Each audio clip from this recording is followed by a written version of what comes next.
Welcome to Amplifying Leadership and Tip Thursday with Tara. I am Tara Lehman, a partner, coach, and consultant at Twin Life Coaching and Business Services, of which Amplifying Leadership is a division. I hope to bring you some information or key takeaway you can use to build, enhance, or grow your leadership skills with Tip Thursday with Tara. Have you ever noticed that when maybe you're providing constructive feedback, that sometimes it just lands beautifully and perfectly with the employee, and other times it can shut people right down?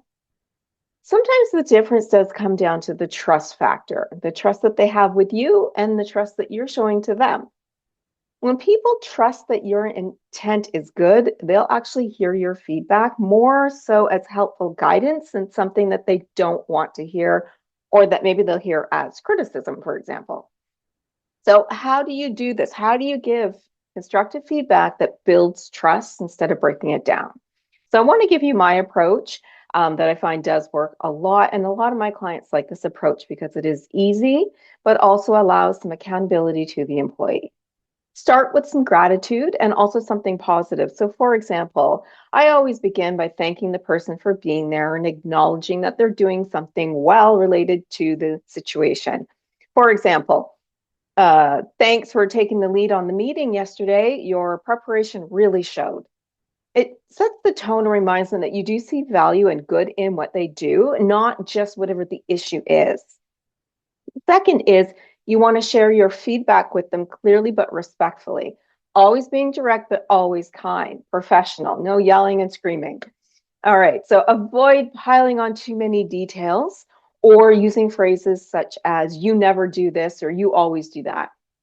Keep it focused, keep it specific to the behavior and not the person. So for example, we could say, if it's the meeting, that we were just talking about, I noticed in the meeting yesterday that you jumped in very quickly a lot of the time, and there was a few quiet voices that didn't get a chance to share. So what we're doing now is we've now provided them what the issue is, but we haven't yet told them what we want them to do to fix it. That's because I take a coaching approach to it. So instead of telling them what the solution is in your mind, we can ask some guiding questions to help them reflect and find their own solutions to this. So for example, we could ask them, so in the next meeting, how can you ensure that others also get a chance to contribute along with you? When they come up with their own solutions and answers to these issues that we're talking about in constructive feedback, they will own it. And ownership builds the accountability to fix it. If we go and say, I need you to do this, some people will just be like, oh, she's just telling me again, or get their back up. And that's when things can fall down. If you take the coaching approach and asking them how they're going to ensure that everybody gets a chance to contribute, again, going to a process here. We're not asking, how are you going to stop talking? We're asking, how are you going to ensure others have a chance to contribute?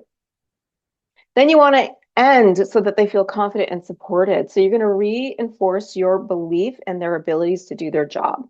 So I know you'll handle this great next time, and I really appreciate your openness to the feedback today. So trust isn't about being built through perfection. It's being built through connection and communication with your employees.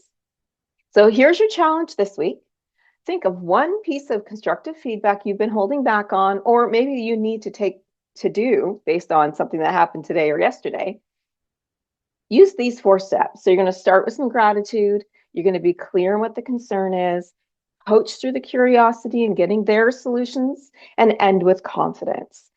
And then you will notice how the conversations when you're doing constructive feedback may start to feel different. And this can build the trust that you may be lacking with one of your employees. And this is when it starts to lead the way for better conversations when you have other feedback to provide. Thanks for joining me for this week's Tip Thursday with Tara. I've just launched a brand new leadership community for leaders of all levels, from those interested in leadership all the way to the top. And we're diving into topics like this every week. It's a space to grow, reflect, or just connect with other leaders who are doing the same hard work as you are. If that sounds like something you would like to be part of, please visit us at amplifyingleadership.ca/community-info. That is our Tip Thursday with Tara for this week. If you or someone you know is struggling with leadership priorities to building strong, empowered teams, I'm here to help. Please visit our website for more information on programs, community coaching, and more at amplifyingleadership.ca, a Twin Life Coaching and Business Services division. Until next time, remember, leadership matters.